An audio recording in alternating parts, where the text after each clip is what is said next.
Hello guys, so my name is MATAHARI Mirza bin Nur Hisham and my matter number is A214456. So today I want to tell you a story about Little Red Riding Hood. Without wasting our time, let's begin. At one end of long lost wood, where the kind villager kept watch for a wolf, there lived a little girl. Whenever the wind whistled, she wore a warm scarlet cloak, so the animals called her a Little Red Riding Hood. On one breezy day, her mother said, "You must take this basket of sweet cherry pies to Grandma's house.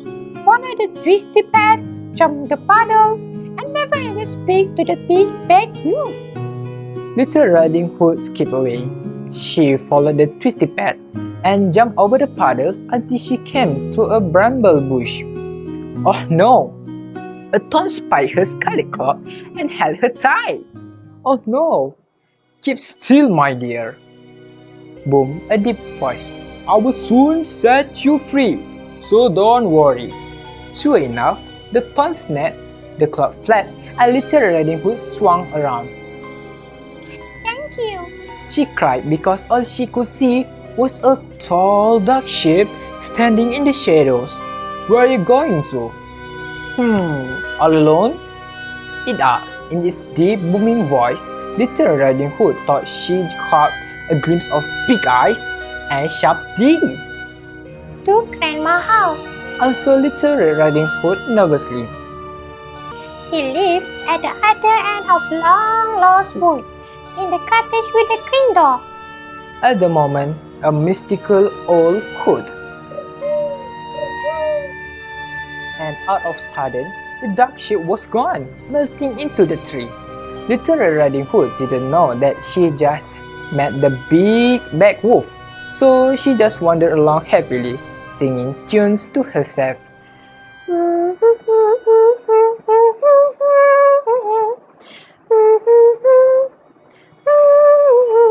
Meanwhile, the hungry wolf raced to Grandma's house and knocked on her green door. "Let me in, Grandma," he said in his squeaky voice. "I have bought you a basket of sweet cherry pies." But did Grandma put on her two pointy shoes and let him in? I'm afraid that she did. But yeah, poor Grandma and poor Little Riding Hood, who reached the cottage far too late. When Little Riding Hood arrived, she called her grandmother from the outside. "Let me in, Grandma. She called merrily. I have bought you a basket of sweet cherry pies. Maybe we can eat together." "Let yourself in, my dear," replied a croaky voice. "I'm in the bed with a nasty cold." Little Riding Hood lifted the latch and stepped inside. Someone was tucked up in the bed wearing Grandma's favorite nightcap. The room was so dark, so Little Riding Hood crept closer. "Grandma, She whispered. what big eyes you have got. "All the better to see you with," said the voice. With a sneeze, the nightcap fell off. "Grandma, Gasped Little Riding Hood.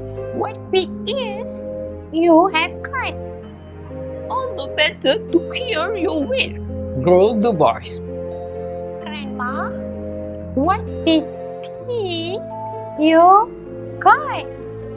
And the grandma replied, "All the better to eat you with," roared the voice.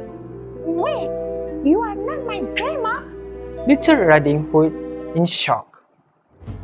The wolf sprang out of the bed, its sharp teeth flashing in the dark, and it says, "And that's why you should never stop and speak to the big bad wolf."